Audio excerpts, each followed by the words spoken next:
Okay. Uh-oh. I have to move it to my phone. You have this one if you want to borrow it. More than I could think. Far more technology than this stuff.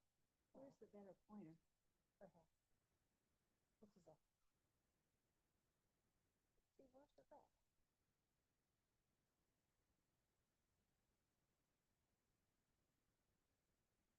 I had it in my back. Well, I wonder if this one you could fine. It seems really, it seems okay. It advances nicely, but the pointer is way too small. Yeah. So she had this one. So we found like being out. Look at that. We turn the closed captions off. That's okay. Yeah. If it helps anyone, it's fine.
And if he does have a breakthrough, really don't know.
Not immediately.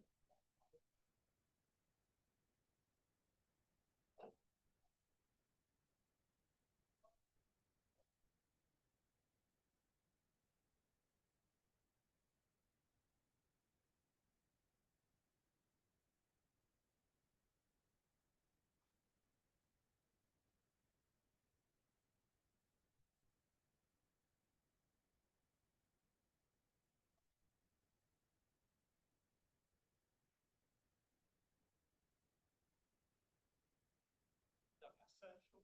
We're used to delivering things tight for classes and so on. So I'll keep it to 50 if I can.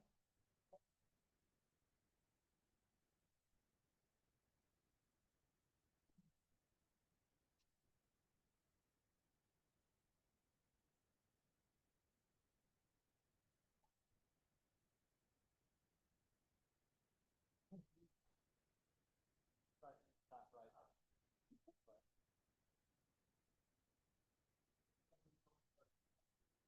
very good incentive.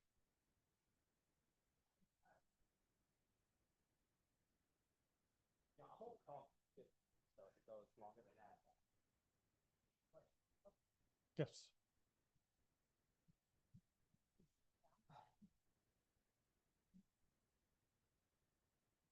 Good afternoon. I think we'll go ahead and get started. Welcome. For those that are on Zoom, you are muted. Please stay muted. Those in the room, if you have a cell phone, if you could silence it, it would be greatly appreciated. Rick Gold is here, and he's going to introduce our speaker for today. Thanks so much, Pam. In 2022, the Florida legislature, recognizing that there was, from their perspective, inadequate viewpoint diversity at state universities, created the Hamilton School of Classical and Civic Education at the University of Florida. It provided some funding. Funding is increased, and now the Hamilton School is one of the 7 schools at the university.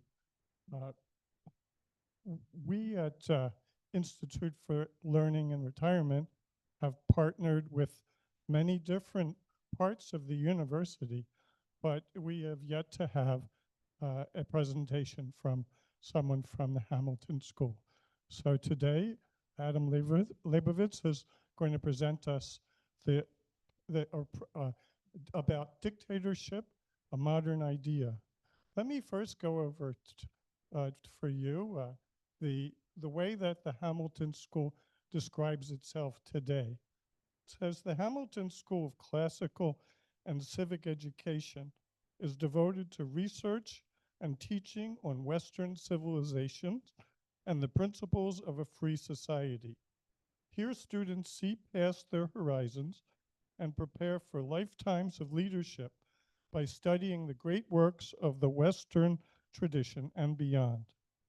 Open inquiry and the pursuit of excellence, grounded in Western civilization and the American experience, are the foundation of an education that will lead our students to thrive, not just while at the University of Florida, but throughout their lives and careers. Liberal education promises to be a transformative experience, and the university, the meeting place of the greats. The Hamilton School fulfills that promise. So let me introduce Adam.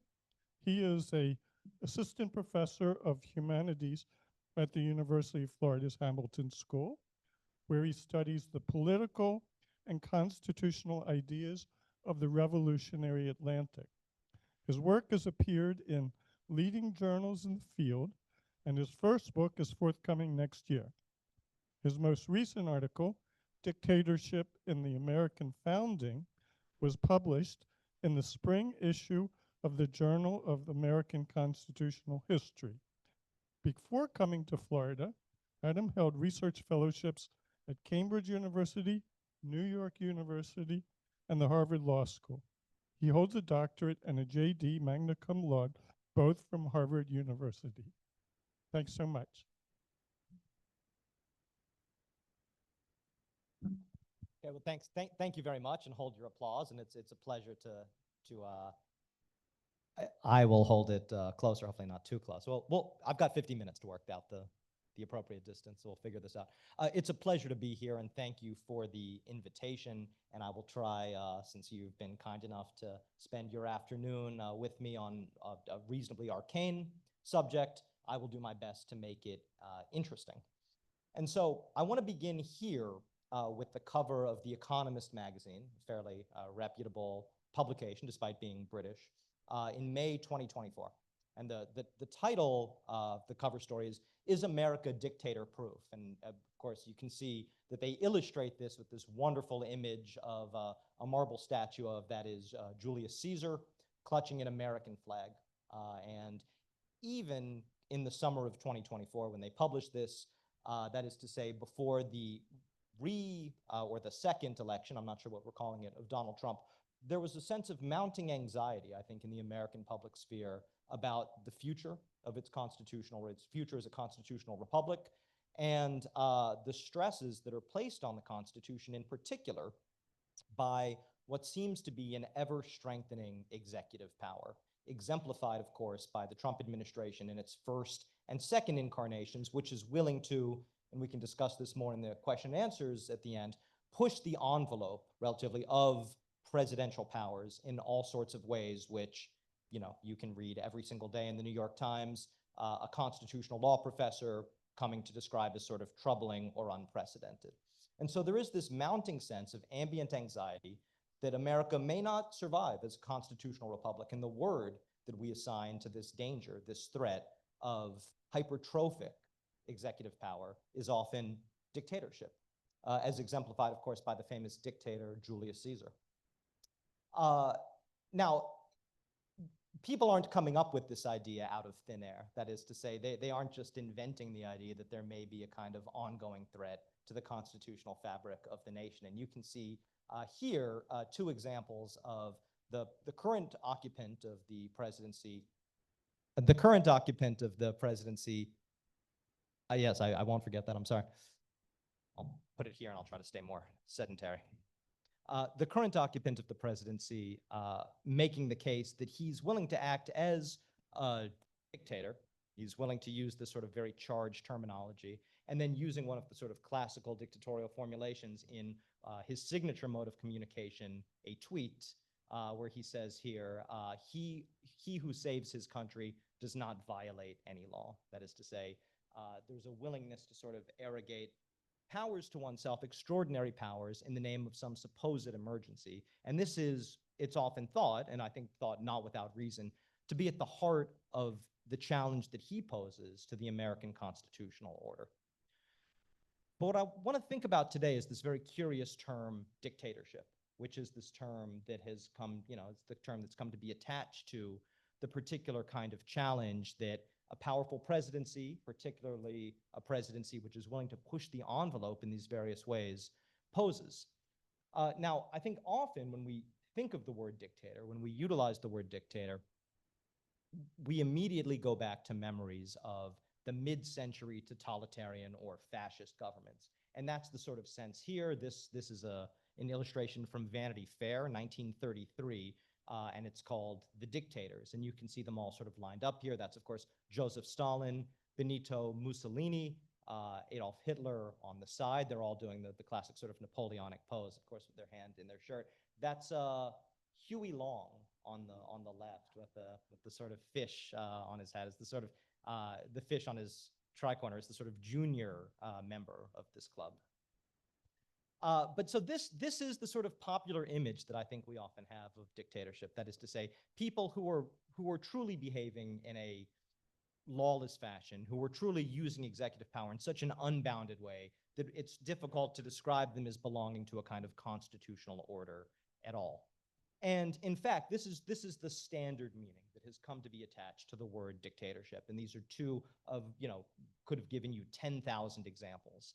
The dictatorship today, the word functions as more or less a synonym for tyranny, for fascism, for Nazism, for various forms of unbounded authoritarian power. That is to say, we might think of it, as I put here in the title, or in the surtitle here, dictatorship functions as a kind of stand-in for the antithesis of Republican government. We have Republican government on the one hand, which is constitutional in nature, where powers are bounded, where leadership is sort of held responsible to the public in various sorts of ways, beginning with election. And then we have dictatorship, the world of unlimited and unbounded powers. What I want to suggest today is that there's something very curious about the way both that we discuss presidential power in America and the way that we tie our fears about presidential power to this very charged term, dictatorship. Now, I'm going to argue the following points today, and you'll have to take some of them on credit now, and we'll hope that the check cashes by the end of the presentation. So the first thing that I want to show is that dictatorship, if we just pay attention to the word, to the evolution of the term, is not at all, in its origins, a word that has anything to do with tyranny. In fact, it's a word that comes to us out of the Republican tradition, specifically the traditions coming out of Republican Rome. So I'll spend some time talking about what specifically dictatorship meant in the Roman constitutional order, where I'm going to make the case that it was much more of a law-bound form, a constitutional form of leadership than we often suppose. The second case that I'm going to make is that not only did dictatorship serve this role in this sort of antiquarian context in ancient Rome, but that it continued to serve this very important purpose in what we sometimes think of as the Republican tradition. That is to say, there was a long time in which people weren't very interested in what had happened in Rome's Republican institutions, but beginning in what we often call the Renaissance, particularly the Italian Renaissance, there's a revival of thinking about what Rome meant, how its institutions worked, and there's a sort of interest in taking Rome on as a kind of model for what a good polity, a well-constructed polity looks like. In this tradition, which was at the heart of many of the revolutionary movements that we think founded liberty in the modern world, including, most notably, the American Revolution, the American founding, dictatorship played a major role and was viewed as one of the key components of a well-functioning, free constitution. The third case that I'm going to make is that American constitutional law today continues to hang on to a kind of concept of dictatorship, one that is very palpably, one that is very evidently descended from this Republican tradition. But the case I want to make is that the way that we deal with dictatorship today is complicated. The old idea of dictatorship has been transformed, and it has been merged into other ideas of presidential power in a way that may be somewhat dangerous, that may pose certain risks to the constitutional order.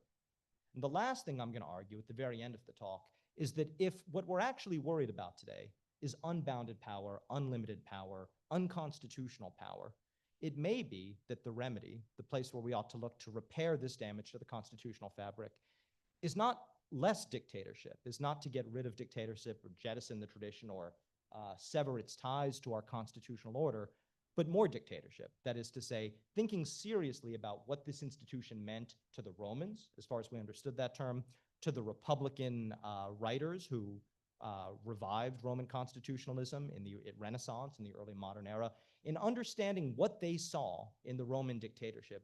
There may be, I'm not promising, but there may be resources that we can use in our own day to think with more clarity and perhaps with more insight as well about what executive leadership, particularly executive leadership in times of stress or emergency, ought to look like. So that's more or less a preview of the talk. We'll begin by talking about the Roman Constitution. We'll then talk a little bit about the Republican tradition, so beginning with the Renaissance and through the American Revolution, the American founding. We'll then talk about the invention of what I'm calling this idea of presidential dictatorship, which, being a historian, I'm going to argue has a very precise date of origin, that date and time of origin being the First World War and the presidency of Woodrow Wilson. And finally, I'll spend a few moments at the end thinking about what all of this means for the future of dictatorship, whether dictatorship is an antiquarian idea or a threatening or a dangerous idea, or whether there is some way to rehabilitate this ideal for modern constitutional republics. But let's begin by thinking a little bit about ancient Rome. So before we talk about the way that dictatorship functioned in the Roman Republic, it's important to begin with a caveat. And that caveat is that in truth, if we're being very honest, or I'm not a classicist, but when classicists are being very honest, which they're not, often want to do, we have to admit that we understand at a high degree of certainty very little about what happened in what's often called the early and middle periods of the Roman Republic. That is to say, the heyday of dictatorship. Most of what we understand about the way that what scholars sometimes call the archaic dictatorship functioned comes from two sources: Livy's History of Rome, the Ab Urbe Condita, from the founding of the city, and the Roman Antiquities of the Greek writer Dionysius of Halicarnassus. The important thing to understand about both of these writers is that they're telling us about things that happened in about the year 500 BC, but they're writing at about the turn of the millennium. Livy is finishing his book in the early years of sort of AD, in the early years of the Augustan Principate, and Dionysius of Halicarnassus, the Greek writer, is finishing just sort of as things are turning over from BC to AD. So these are people who are telling us things that happened 500 years before. And these are the best sources that we have. So as always, we have to take what we understand about this archaic Roman constitution with a significant grain of salt. That being said, this is what scholars have been able to piece together from these sources, as well as fragments, inscriptions that they find on buildings, a few snatches of Cicero here and there. This is what we understand about the Roman dictatorship. Rome becomes a republic in 509 BC. That we know with a reasonable degree of reliability. And the first dictatorship in Rome dates from probably about 497 BC. So we're sort of about a decade into the Roman Republic. And it's important to note this is one of the first magistracies that the Roman Republic comes up with. So there are other institutions that they have which are famous, the censorship, various forms of sort of, the tribunes. The dictatorship is one of the first institutions that they come up with. So it was something that they saw from the beginning they might need. It was one of the first that they were sort of under pressure to come up with and invent. And its origins come, again, I think we can know this fairly reliably, from the Latin verb dicere, which means, to speak or to say. And Romans go back and forth about how precisely it derives from this term. Some people say he's called the dictator because he was the one official in the Roman Republic, I'll talk about this in a moment, who was appointed, not elected in some sort of way. And so he's sort of spoken into existence. The dicere, the dictatorship, speaks to the method of appointment. The other theory, which Cicero, the great Roman writer, advanced, is that he's called a dictator because he speaks and people do what he says. The dictator pronounces decrees, and those decrees are sort of binding. I think it's probably worth thinking a little bit about this brief passage from Livy. So Livy, the great historian of the early republic, and this is how he describes the dictatorship on its first appearance.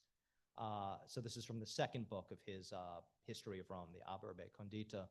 He says, "The appointment of a dictator for the first time in Rome, and the solemn sight of his progress through the streets, preceded by the ceremonial axes," we'll talk about those axes in a moment, "had the effect of scaring the commons," the plebeians, that is to say, into a more docile frame of mind.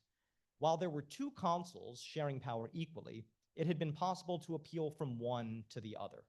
But from a dictator, there was no appeal and no help anywhere except in implicit obedience. Well, what does he mean by that? Well, let me say a little bit about the way that we understand how the dictatorship functioned.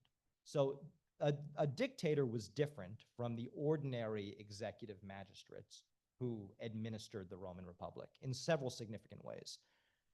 First, a dictator would have been the highest ranking magistrate. That is to say, his orders would have superseded commands that you were getting from any of the other executive magistrates elected, through various sort of complicated methods in other ways.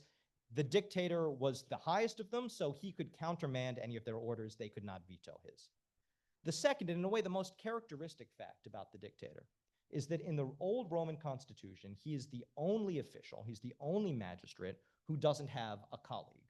After Rome gets rid of their kings in 509, they follow the principle of collegiality. What that means is you never just have one person in any given office. The highest executive magistracy in the Roman constitution is the consulate, and famously they have two consuls ruling equally, although in practice usually one is doing foreign policy or war and one is doing the sort of home front domestic order. The dictator is by himself in the office, and this is a very striking fact for the Romans because it would have looked a lot like a reinvented version of kingship.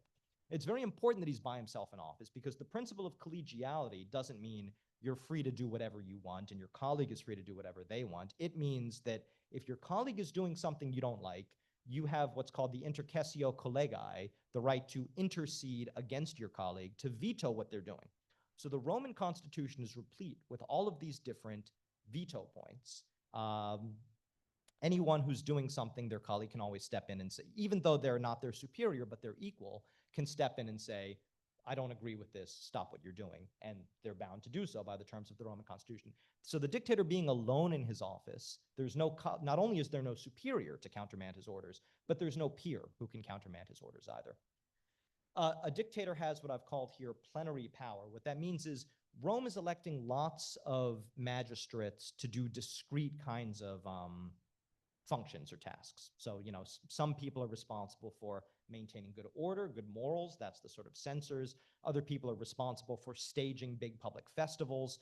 the dictator isn't bound by any one of these powers. If it's an executive power, if it's something that a person can do with an office, the dictator can do it. There are, of course, lots of constitutional questions. As I've told you, lots of concrete facts about the dictator are a little bit lost in the mists of time. So some people argue, and it seems clear that in the beginning of the Republic, this was true, that a dictator could violate ordinary laws or violate ordinary rights. In particular, one of the most important rights for Roman citizens in the Republic is the so-called right of provocatio, the appeal. So the provocatio ad populum, the appeal to the people. What that means is that if a magistrate arrests you for something and wants to put you on trial, probably for your life, you can yell out sort of, I appeal to the people, and they have to stop whatever legal proceedings are going on against you and organize sort of a formal trial in front of a meeting of basically the entire people who will then vote on your fate. A dictator, at least at certain periods of the Republic, is not subject to this restriction. You can say, I invoke my right, the dictator's not bound to listen. Later on in the Republic, it seems like that goes away, that the right of provocatio overrides what the dictator can do. Again, this is a world of uncertainty. But at certain points, it seems that the dictator could override even these very basic kinds of rights. Another right that's often ascribed to Roman dictators is that he's unanswerable. That is to say, at least while he's in office, nobody can start any legal proceedings to stop what he's doing. Nobody can hold him accountable while he's in office, although it seems that after dictators rotated out of their office, they may have been subject in certain cases to legal process. So this is not necessarily total immunity from the law, but while they're in office, they enjoy a substantial immunity.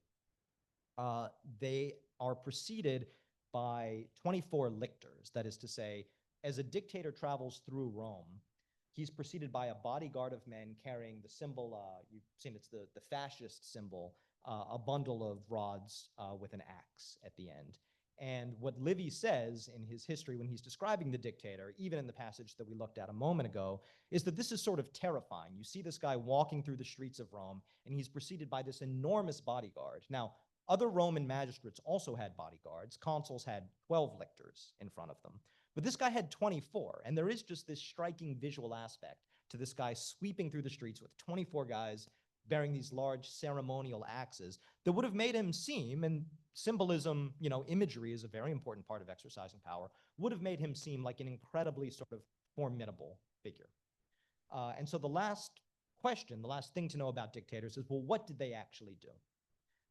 And there were, I think it's important to understand, a lot of dictators. It was not unusual to appoint a dictator in ancient Rome. Between 497 BC, which is the first recorded instance of the archaic dictator, and 202 BC, which is the last, there are 85 dictators. So a dictator is being appointed at about the rate of one every 3 years, right? So this is a sort of common feature of the Roman constitution.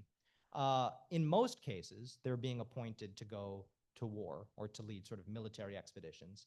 There's a smaller number of cases in which they're suppressing internal rebellions, and then a much smaller set of cases in which they're performing certain ceremonial functions, conducting elections, or in one famous case, a religious ceremony. There's a famous case of a dictator who's appointed just to drive a nail through the wall of a temple, but they need only a dictator can do this. So they appoint the dictator to do this, and he immediately sort of gives up his position afterwards. And so it's also important to understand that although a dictator was a formidable figure, he was hardly an unlimited one, right? That this is a constitutional office. So what are the limits on a dictator? Well, the first is external appointment. A dictator didn't and could not appoint himself. He couldn't volunteer for the office. He couldn't run for the office and be elected.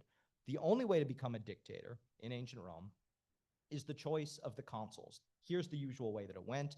The Senate, which is a collection of sort of the elder statesmen of Rome who have a lot of ceremonial power, but not necessarily a lot of real power, would say, Rome is under threat. There's some sort of danger. We need to do something about that. We charge the consuls with selecting a dictator, and the consuls, either together or one alone, would select one person to come in and take care of this situation. So a dictator couldn't volunteer. He's not someone who's currently serving in government. He's usually an ex-government official in retirement. There's another important limitation. a dictator is always appointed to perform a discrete task. You don't just say, we need a dictator to sort out all of this. You appoint a dictator to solve one specific problem, to conduct one military campaign. Now, a lot can go into a military campaign, of course, but nevertheless, one military campaign, or suppressing one rebellion or performing one task. So there are real sort of limitations here. The last one is a time limitation. So a dictator is expected to give up his office and as soon as the task for which he's appointed has been completed.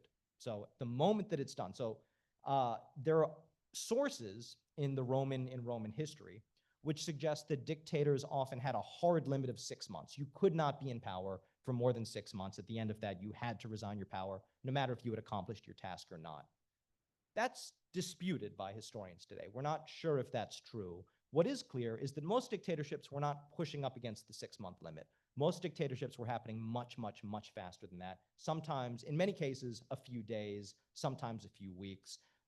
There's a very powerful norm. You perform the task for which you're appointed, and you resign your office. And in fact, in the entire history of Roman dictatorship, the 85 dictators that I told you were appointed in just a little under 300 years, there's only one instance of a dictator who even tries to sort of extend his term of office beyond, the specific task that he was appointed to perform. So on the one hand, extraordinary, formidable power, terrifying sort of symbolism, and on the other hand, real constitutional limitations. Now, dictatorship changes spots to a degree in the last years of the Republic. That is to say, for reasons that we don't quite understand, between 202 BC and about 82 BC or 85 BC, it depends on how we count, the dictatorship goes away. It's been one of Rome's most important institutions. Whenever there's a war or an invasion or an internal rebellion, you call a dictator. They stopped doing this after the 202 BC, which is not a randomly chosen date out of a hat, but is the date in which Rome wins the Second Punic War and establishes itself as the great sort of military power in the Mediterranean. From that point on, dictatorship disappears. And then it's brought back in this kind of curious, distorted form, first by Lucius Cornelius Sulla in 82 BC, and then by Julius Caesar between 49 and 44 BC. Now, these dictatorships are very different. They're not limited in purpose. Both Sulla and Caesar come to power and say, we're going to rearrange this whole sort of state. They're not limited in time. Sulla exercises his dictatorships for well over a year. Caesar, although he has a revolving series of dictatorships, is getting them sort of consecutively in different years, is more or less in power for 4 years, consecutively. This was not done under the old system. And in fact, just before Caesar is assassinated, he's declared dictator perpetuo, that is to say, dictator for life. So these are people who were taking the word dictator and turning its meaning inside out in a very important way. And so dictatorship also will be associated with Caesarism, with tyranny. That's a natural after effect of what Sulla and Caesar do to the dictatorship. And so we might assume, well, because of this Caesarian usurpation, because they use the term dictatorship, they've sullied it in some sort of way. Republicans will no longer be attracted to this model of executive emergency leadership that the dictator represented in Rome. Very strikingly, that's not true. So as soon as Roman constitutional practices once again become of widespread interest, and this does not happen. I mean, we're jumping ahead, it should be said, 2,000 years here, more or less. But, Rome once again becomes a preoccupation of Western political thinking during what we often call the Italian Renaissance. And the key political thinker of the Italian Renaissance, of course, is Niccolò Machiavelli. And Machiavelli, who is an iconoclast in so many ways, is also an iconoclast on the topic of dictatorship, because when he writes his book, Discourses on Livy, his sort of great treatise on Roman history and what it means to live in a free republic, this is what he writes in chapter 34 of book 1. And truly, among the other Roman orders, this is the one that deserves to be considered and numbered among those that were the cause of the greatness of so great an empire. For without such an order, cities escape from extraordinary accidents with difficulty. Because the customary orders in republics have a slow motion, their remedies are very dangerous when they have to remedy a thing that time does not wait for. So republics should have a like mode among their orders. Those republics that in urgent dangers do not take refuge either in the dictator or in similar authorities will always come to ruin in grave accidents, right? What Machiavelli is saying here is, if you're going to be a free republic, you have to have this kind of institution. You don't necessarily want someone exercising this sort of unbounded power at all times. That would be dangerous. That would be incompatible with the free government. But in certain emergency situations, you have to be able to draw on these resources. You have to be able to move in fast motion, and you have to be able to act without a nice regard for everybody's precise legal rights. And you have to do what is necessary for the republic to survive. And Machiavelli says this isn't a danger to liberty. The danger to liberty would be a free state not having this kind of institution and therefore not being able to sustain itself. If you want to sustain a free government, you can't do better than a dictator who appears, performs his function, and then disappears. Now, Machiavelli, as it turns out, is going to set the tempo, is going to set the climate for a lot of thinking for the next 400 years about what it means to live in a free state. So the terms that he sets out, his ideas, his preferences, are going to become the widespread preferences of Republicans across Italy, England, France, and America. And so one example of this is Thomas Gordon in Cato's Letters. This is from 1721. Gordon, a very apt pupil of Machiavelli. And Gordon in Cato's Letters, I mean, this is one of the texts that is probably most influential for the founding generation in America. Probably this is the one political text that they know better than any other. It's a set of sort of radical political arguments published in England in the early 1720s, explaining what it means to live in a free state. And one of the things that Gordon, Thomas Gordon, one of the authors of Cato's Letters, argues is necessary to live in a free state is the dictator. And he tells a story from Roman history about the killing of Spurius Maelius by the dictator Cincinnatus. Spurius Maelius is a rich guy who, according to Livy, wants to come to power in Rome by handing out a bunch of free grain to people at a time of famine. And the Roman senators are very suspicious. Who's this guy coming and sort of showering grain on everyone and making himself very popular? But they can't do anything about Spurius Maelius because he's too popular with regular people. So they're afraid to act against him. What they do is they call Cincinnatus, who by this point is a retired general, very sort of aged, but one of Rome's most distinguished retired citizens. They bring him back and they say, deal with this guy because we have no idea how to deal with him. And Cincinnatus calls Spurius Maelius to sort of for a trial and investigation. Maelius flees into the crowd and says sort of, crowd, please protect me. And Cincinnatus's lieutenant, a guy named Servilius Ahala, goes after him and cuts him down with a sword in the middle of a crowded market. These Roman stories are usually pretty gruesome. Cuts him down in the middle of a crowded market and then says, look, we've dealt with this problem. This guy was a threat to the Republic, but we dealt with it. And Thomas Gordon is a guy who's pioneering, I think, what we would call the modern theory of civil liberties. A lot of the arguments that we're familiar with about free speech, about freedom of the person, about free rights more generally, come from Cato's Letters. If you've ever heard of the Cato Institute, which is the great sort of libertarian center in Washington, D.C., it's not named for the Roman senator Cato, either the elder or the younger. It is named for these guys in these letters because these guys are taken to be the sort of avatars of what it means to be a civil libertarian. So what does this great civil libertarian think about dictatorship? Well, he tells this story and he says, the Senate therefore took Spurius to task, and there being no law subsisting by which he could be put to death, they therefore created a dictator, an officer with power for a time to suspend law and make law. The occasion was great.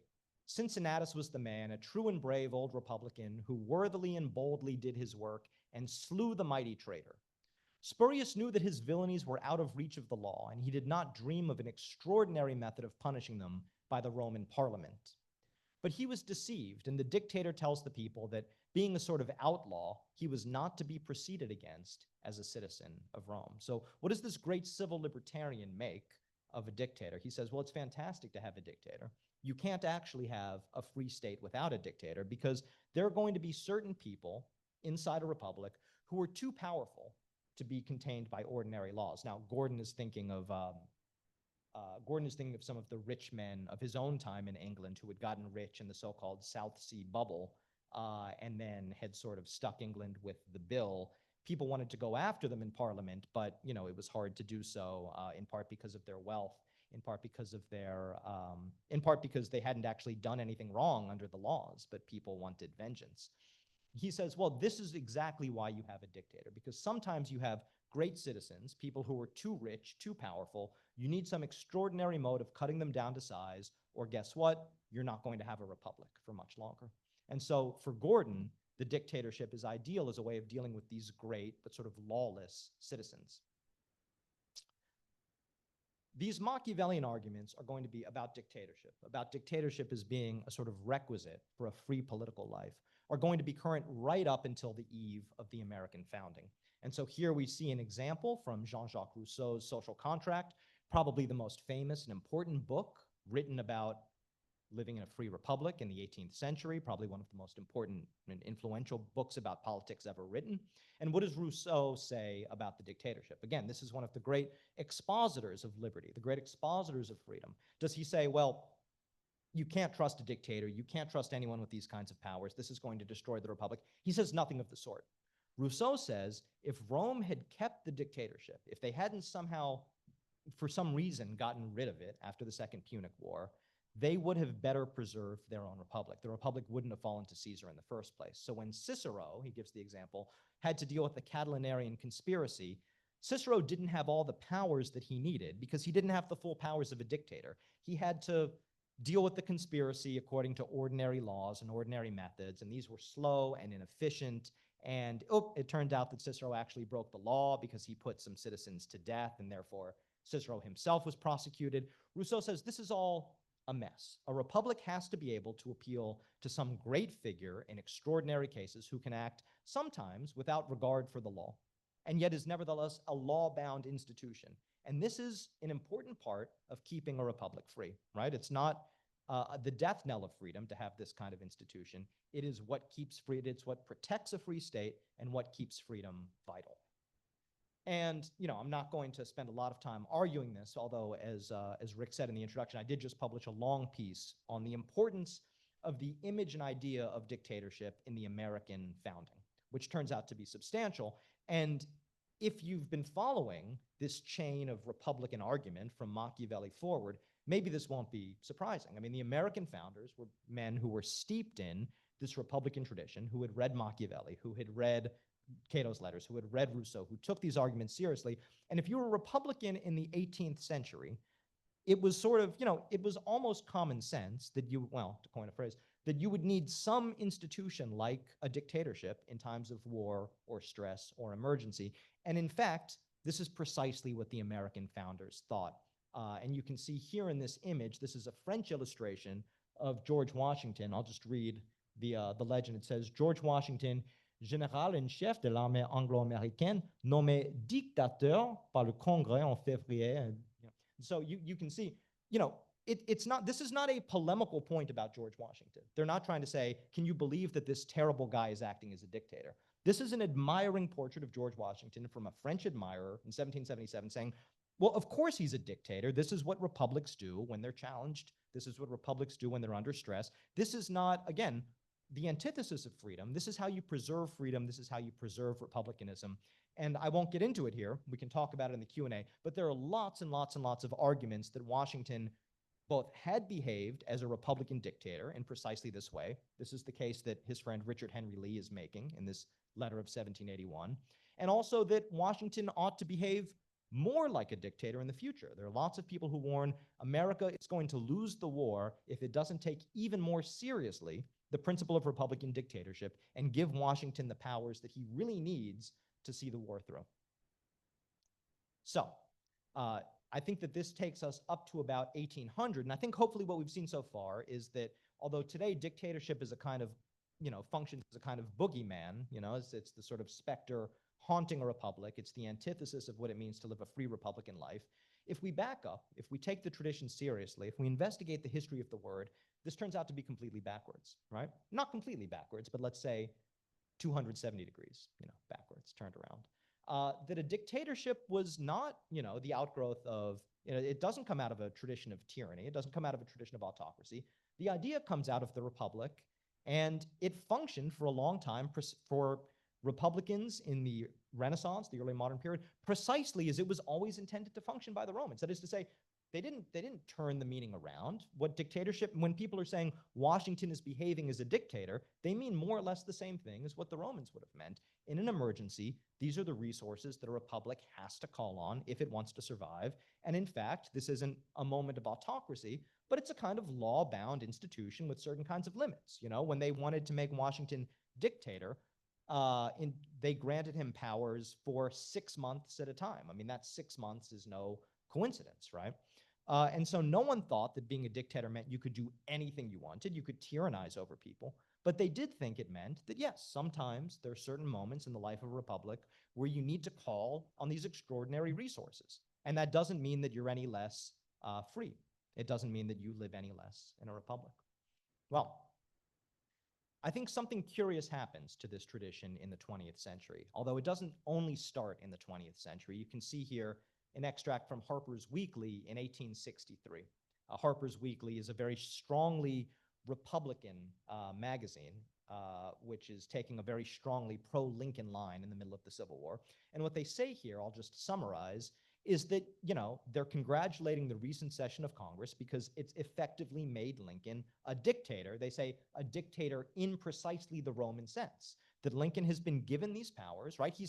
Lincoln didn't claim these powers for himself, but like a Roman dictator, they were sort of given to him from the outside. He's been summoned for a moment to perform an important task. When that task is over, he will give the powers back. But, Harper's Weekly, which is, one of the most mainstream, Republican outlets in the Civil War, is saying there's nothing wrong, there's nothing threatening about the model of dictatorship. I mean, Southerners, who hated Lincoln would sometimes call him a dictator and try to argue that that was a bad thing. Harper's here says there's nothing unrepublican about dictatorship. This is the normal way that republics behave. So there are already sort of efforts to turn the American presidency into a kind of ersatz Roman dictator. But this is a more complicated transaction than we might imagine.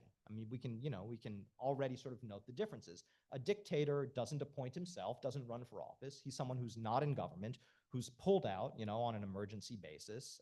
He doesn't select himself. And as soon as he performs one discrete task, he doesn't get to stay in office for 4 years or run for re-election. He relinquishes his powers and goes home. That's not really how the presidency works, right?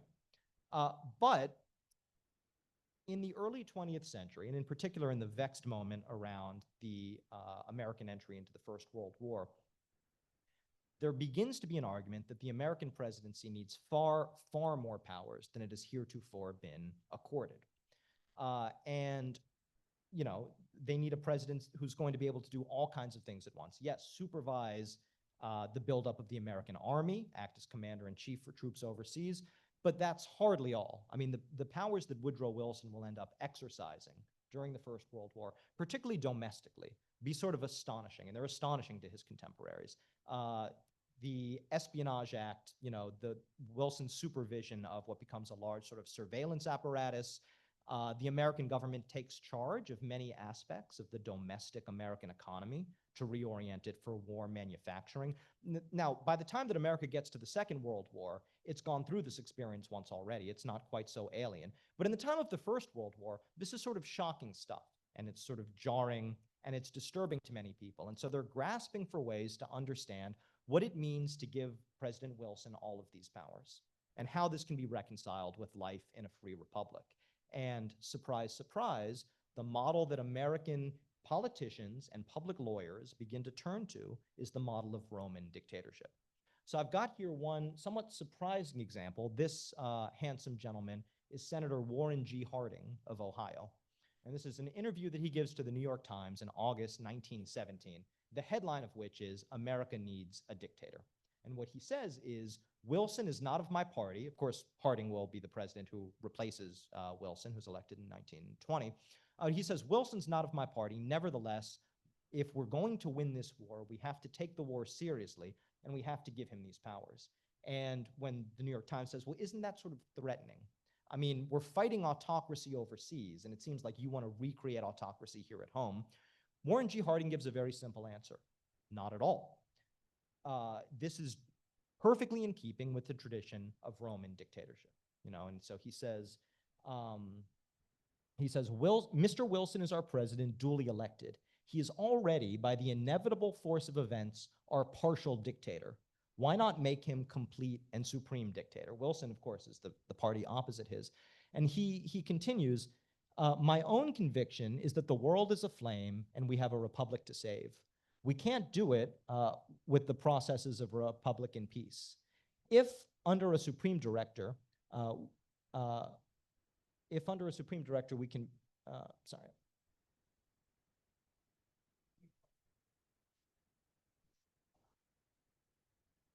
Yes. Sorry. And its inherited treasure and rights, we shall prove democracy's ability to defend itself. So he's making a sort of complicated set of arguments here, but what he's saying is there's nothing unusual or threatening about giving extraordinary powers in a moment of crisis. And in fact, if we're unwilling to do this, there's a very good chance we will lose the republic itself.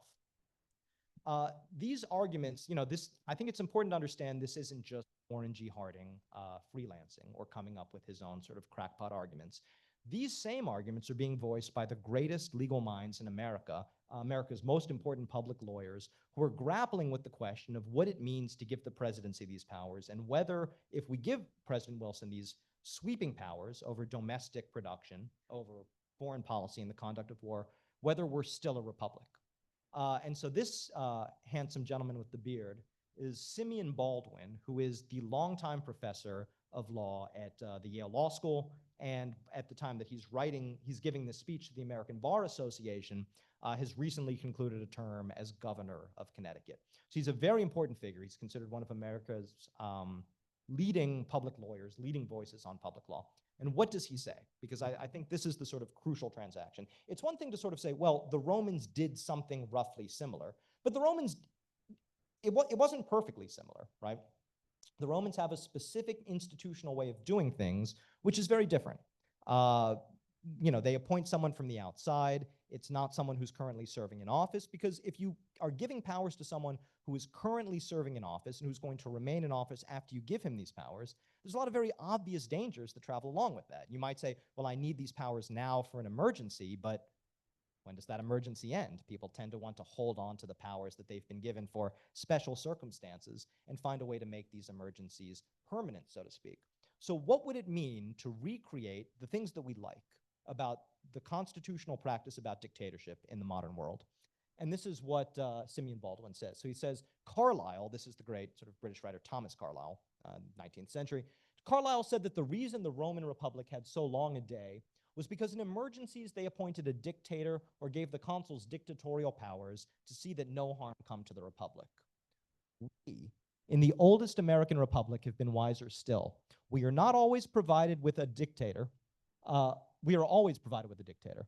The decree of a Senate is not necessary for its creation. The people created it when they adopted the Constitution of the United States and made the president the supreme executive power. He is always in office, not like a Roman dictator, for 6 months. So what he's saying here is that the model of dictatorship has in a way been perfected in America, that America has all of the advantages of the Roman dictatorship without the great disadvantages. That imagine in the middle of a crisis, you have to stop everything and find somebody who's currently outside of government. You have to convince everybody else that there's a real emergency going on. There's a lot of sort of transaction costs to getting all of that going. He's saying we don't have to do any of that. It activates automatically. We have a president who can behave as a permanent dictator. But notice what else he says. The president doesn't just get to claim these powers whenever he wants. He says the Senate gives a declaration of war. So the powers are still in some sense being activated from the outside in much the way that the powers of a Roman dictator were. But, it has a lot of advantages that Rome never experienced. This gentleman in the robe is Albert Van Dicey. He's widely considered the most important legal theorist, public lawyer, legal historian. He's British and very aged at the time that he writes this essay. But he writes an essay in 1919 comparing cabinet government and presidential government and their performance in the First World War. And what he says is that America has experienced in the First World War a kind of presidential dictatorship. Now, Albert Venn Dicey is very well known as the great defender in this time of the rule of law, of legal liberalism, of what is in some ways limited government. And yet what he argues here is America experienced something like presidential dictatorship, and this was a very good thing. In fact, he starts to argue that Britain should have something similar, that Britain needs its own kind of presidential dictator if it fights another world war of this scale, that there's something very effective about what America is doing. But the question, of course, is if you're really going to replicate the Roman dictatorship, what's going to make it limited? What's going to make it a constitutional, law-bound institution in the way that the Roman dictatorship was? And so there are different theories about what might help to limit this new figure arriving on the constitutional scene, the presidential dictator. This is Lindsay Rogers, who is a professor of law and government at Columbia University. And he's one of the people to coin the phrase presidential dictatorship in 1919, one of the first people to sort of write about it in these terms and to say, well, yes, what Wilson is doing today is effectively the same thing that the Romans were doing. But people start to argue we also need some of the same safeguards, some of the same checks and balances that the Romans had. Well, we can't have the same safeguards that they had. That's impossible. But what would it mean to recreate some of that accountability in the present? So here's Rogers sort of thinking about what that might mean. One thing he says is maybe if the president's cabinet officials sat in Congress and had to explain what the president was doing to Congress at all times, consult with Congress, maybe that would be one way of holding a presidential dictator accountable. But the Gateway magazine, which is a conservative magazine published out of Detroit, had an even more intriguing idea in 1921. So they say, look, obviously the nature of the American presidency has changed significantly, and I'll just read for you. We all remember that in America, the president was lately made supreme in practically all departments of government. But in Rome, the situation was continued along somewhat different lines. There, the dictator was appointed for 6 months only, and then had to be reappointed or step out. In any event, the dictator was liable to impeachment for misconduct in office or for injuries suffered by any citizen as a result of the dictator's acts.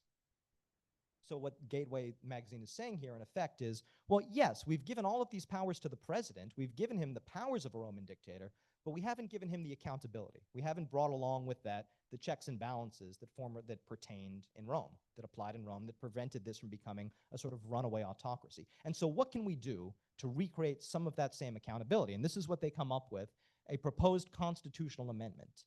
In case of war, the president as dictator must be reappointed every 6 months by Congress, and at the expiration of the dictatorship may be impeached for his acts or the result of his acts while temporarily in charge of the government. So on the one hand, we give the president extraordinary power for 6 months at a time, but when the 6 months is over, it's really over.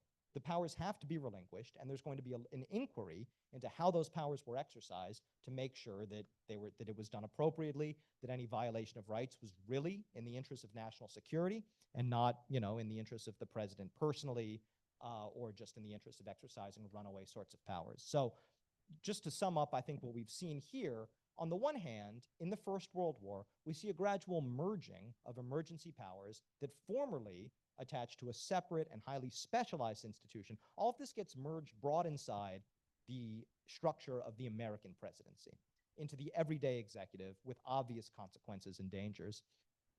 And on the other hand, when people talk about dictatorship, I think what hopefully we've seen, it's not just a way of licensing the president to do things, of giving him powers. People talk about Roman dictatorship because that signals to them, and it signals to their audience, the importance also of checks and balances, and of reinventing some of the checks and balances that formerly applied in Rome in the present day.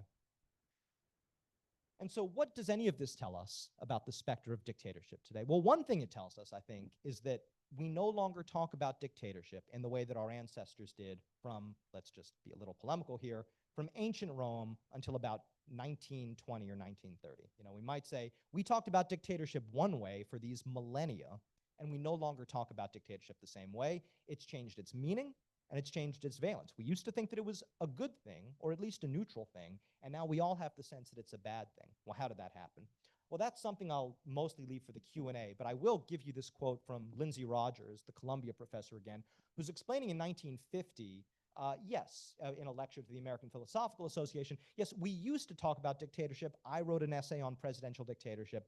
But after what we've seen in the Second World War, after what we've seen from fascism, from the totalitarian governments, from these governments that did truly horrible things and called themselves, or were called by others, dictatorships, I no longer want to use this word. It's just the experience of the Second World War has made the phrase dictatorship too distasteful. So, you know, the presidency may need the same kinds of powers, but we no longer want to call it that. I think that's one theory of what may have happened. But if we no longer call the president a dictator, at least if we no longer talk about dictatorship positively in the way that Lindsay Rogers once did, that's not to say that we've moved away from an idea that of a powerful presidency. In fact, since Wilson, the presidency, as every scholar of public law and political science has observed, has only gotten more and more powerful. This is, of course, the cover of Arthur Schlesinger's famous book, The Imperial Presidency. He wrote that in 1973. I think most scholars would say all of the trend lines he identified about growing executive power, what some people might describe as runaway executive power, have only intensified since then. On the other hand, I think that there's a very real case that if what we're worried about today is an overstrong executive, is the specter of runaway executive power, runaway presidential power, it may be that we ought to talk not less about dictatorship, but more. That is to say, historically, as I hope we've seen, in the history of thinking about these powers, when people talk about dictatorship, it's not primarily a story about unleashing new executive powers. It's also about reining them in. And the more, I think this is the insight of this tradition, the more that you make those powers transparent, the more that you talk about them, the more that you externalize what it is that you're doing, the more that I think you can not only know which powers are necessary to unleash, but also when it's important to tighten the reins. And so what is the structure of dictatorship that we've lost? I mean, I have some ideas here. You know, one is a clear institutional barrier between ordinary government and emergency government. The Romans sort of perfected this. You have ordinary government with the ordinary rights that apply, and then in certain cases you call in a dictator. It's always very clear when you're in a normal time or an emergency regime, right? There's not the same confusion that we might have today. Another is the separation between the declaration of emergency and who gets to exercise it. So today, it's the president who declares we're now in a state of emergency. And by the way, I will be exercising all of these extraordinary powers. The Romans didn't do this. They always enforced a very strong separation between these two steps in a way that we might think is better at safeguarding liberty. Roman dictators, as we've seen, had a strict limitation of time and of purpose. This is what Gateway magazine was trying to recreate. Whereas now we grant these powers more or less indefinitely. The powers often survive even the cycles of electing a new president. The powers carry on. The Romans were very clear that the powers are activated at one moment and relinquished as soon as possible. One aspect of the dictatorship we haven't talked about much so far is the technical expertise. That is to say, you're not just appointing a regular statesman as a Roman dictator, but someone who has technical expertise in a given field. So if what you want to do is win a war, you're appointing a general, for example. If what you want is to perform a religious ritual, you're appointing someone who knows about that. There may be a possibility of inspiration even in this model. That is to say, if you want to grapple with a financial crisis, and there was a lot of stretching law to the breaking point in the 2008 financial crisis, I think most lawyers would say, if you need someone in charge in a financial crisis, maybe it makes sense to call on a former Fed governor or something like that, an economist. So the Romans had an insight about technical expertise in an emergency that I think that we've lost sight of. And then the last point, I think, is accountability in some way. I mean, one of the things that you see people making the case for in the First World War is the president can exercise these powers at time A, but when the emergency has lapsed, it's very important to have a large public inquiry where he can be held responsible for anything that he did, which might have violated laws in ways that are unnecessary, or if he engaged in graft or personal enrichment. And so I'll leave you with this wonderful image, which is from a French advertisement from 1911 for a beef extract, but these were sort of trading cards that were made to advertise the beef extract, the great sort of magistracies of the Roman Republic. And here you see a dictator supervising the weighing of scales. And anyway, that's a sort of capsule history of the Roman dictatorship and what it might mean for the present. And I know I've gone on a bit long. I'll look forward to your questions.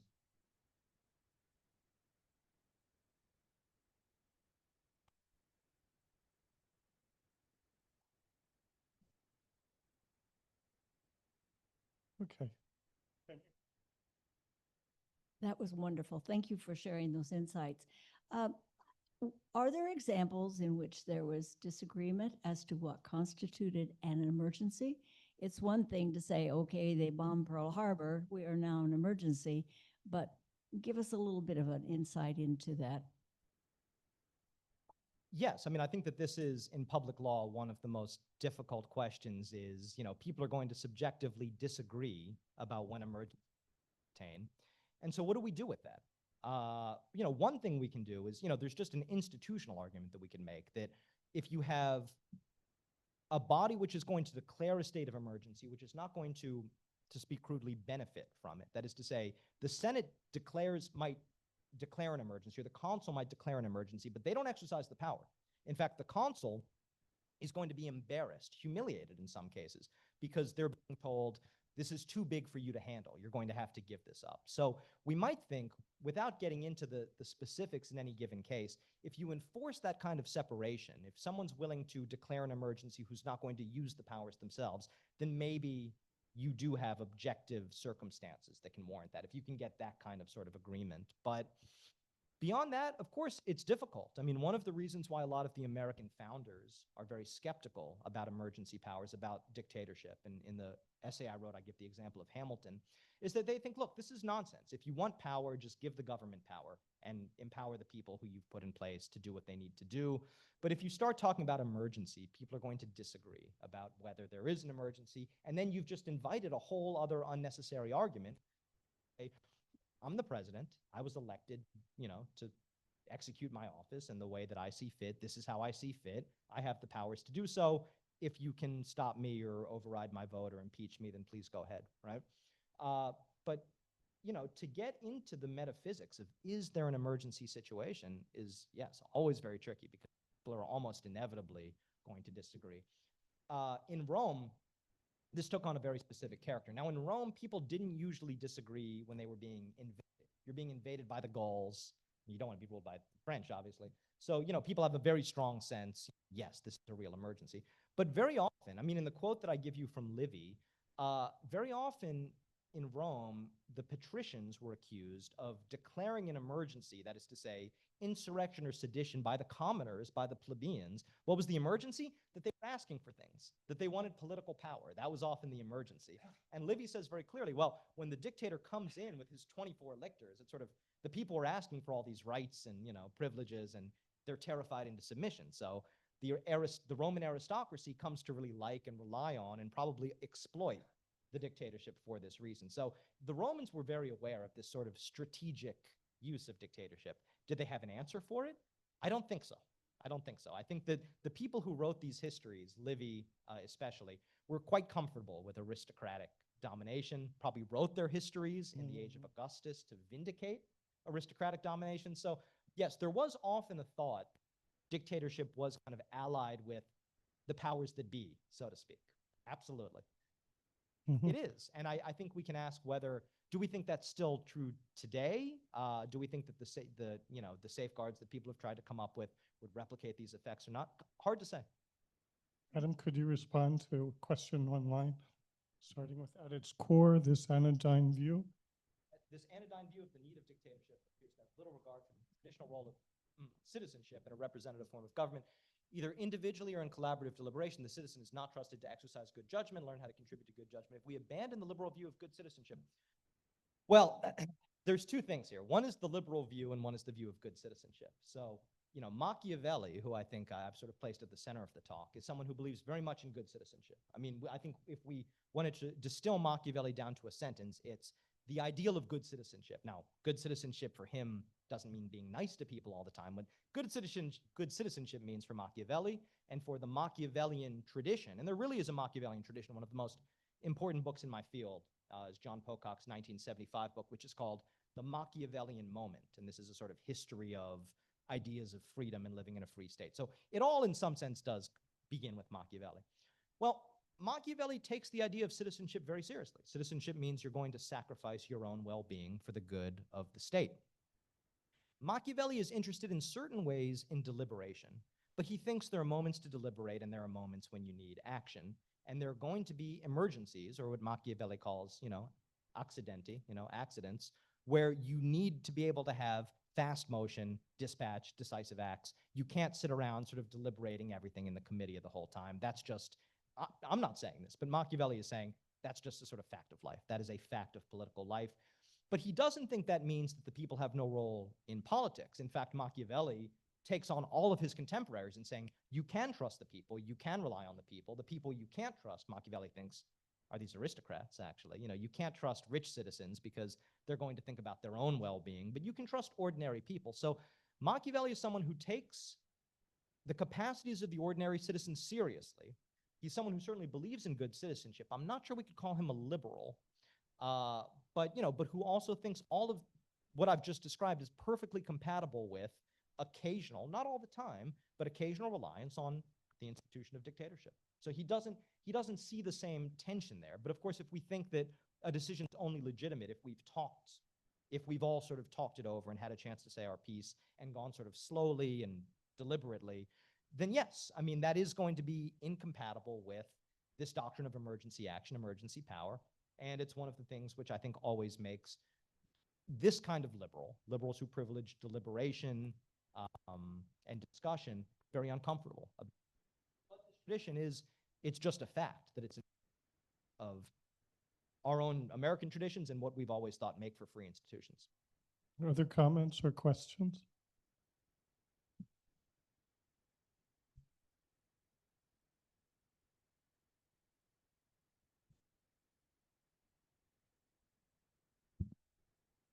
Thank you for coming here today and talking about this concept of dictatorship. It certainly has opened my eyes as to the dictatorship from the time of the Romans to what we're voicing now. And as you say, it probably would take a dictator now to get us out of our situation. Interesting, and I would say that probably more than half of our country would admit that we have excessive presidential powers now, and perhaps, really, if they listen to you, not a dictatorship. But what I found part of your compelling argument was the excerpt that you gave from Gateway. And it said that somebody served for whatever period it was for that emergency. And then you could impeach that person if they weren't doing a good job or whatever. Well, our history has taught us that this impeachment process that we have in our country that's been designated by our Constitution has taken years. So unless we would have big amendments in our Constitution, which would also take a long time according to our constitutional process, what are your thoughts on how we can, what would be a way, or would it be a long-term process to be able to, I guess, have a constitution or a governance that would incorporate the best for the general welfare of the people, which is the preamble of our Constitution? Yes, and the preamble is a very important part of the Constitution. Well, look, I mean, if what we want is just to make it easier to impeach the president, that can be done without worrying too much about dictatorship. Now, we've set a very high threshold for impeachment for various reasons. The founders just thought that it would be obvious that if someone was sort of unfit for office or exploiting office for personal benefit or something like that, it would be very easy to get a kind of 2/3 majority, in the Senate, for example. Turns out not to be the case. I think that, there's a lot of reasons for that. One famous argument is that the founders very much disregarded or overlooked probably how important political partisanship would be. Probably there's some truth to that in this situation. But, if what we want is to make it easier to displace the current president, we can do that without worrying about dictatorship. Of course, there are risks on all sides. I mean, as you're probably familiar with, France in the 1930s or France in the 1950s, 60s, are cycling through 25 governments in 8 years and 9 years and things like that. So there are real risks to instability as well, and there are real benefits to having stability, even if there is a risk of sort of making it too hard to displace someone. It's impossible to know, exactly where to set that limit. But yes, I mean, just to return to the theme of the talk, if I could, and just reiterate one point for a moment, that is to say, when people are thinking about dictatorship, we might assume, I mean, maybe this is how I'd sum up the talk, we might assume that they're talking about giving additional powers. They're often talking about giving additional constraints. And, this idea that dictators could be impeached after their term of office, that, that it's a risky thing to demand emergency powers. You might get the powers in that moment, but you might have to deal with more accountability later on. It might be something that made leaders, presidents, more circumspect about calling on them if they saw that there were risks as well as, so to speak, rewards. But I mean, the question you raise is too large and difficult, obviously, for me to neatly resolve here.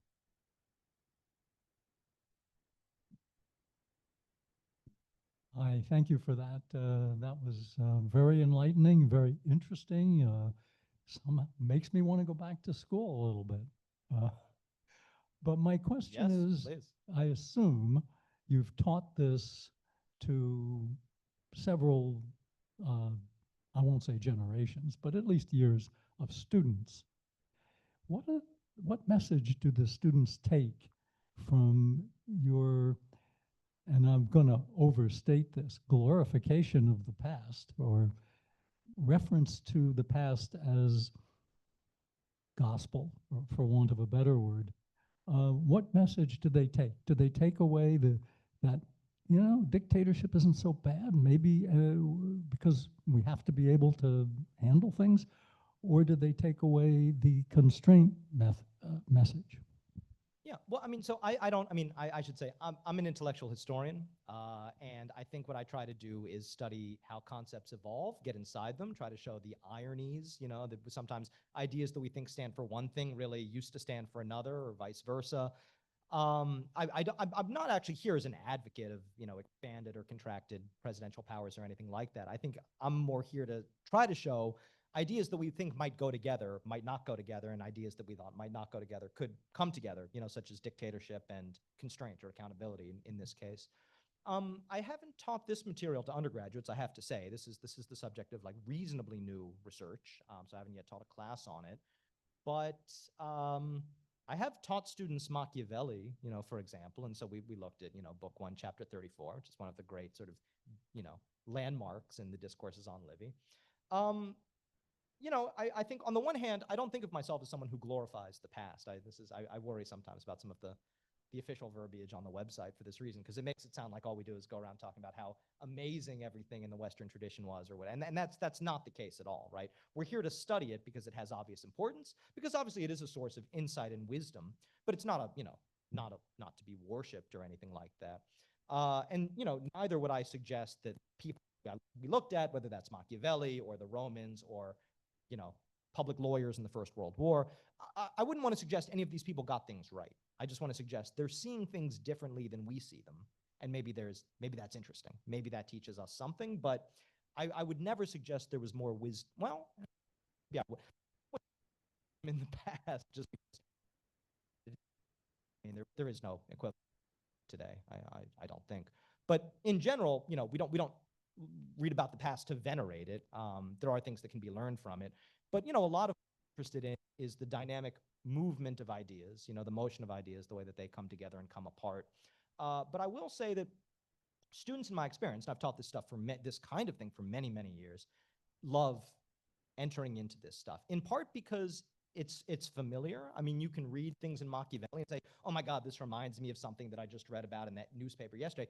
And in part because it's so strange, in part because people like Machiavelli are just clearly inhabiting a completely alien world. And I'd say the same thing about the American founders, that they're inhabiting a completely alien mental world. And it's fun to get inside of that world precisely because it's so different. And maybe stepping outside of our own world and its assumptions can teach us something, but it can't teach us something like we could learn from religious scripture. Machiavelli said it, QED.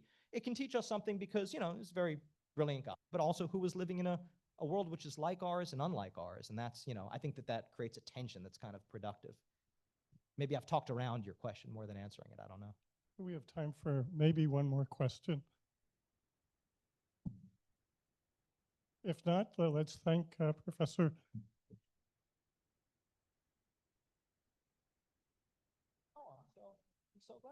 for having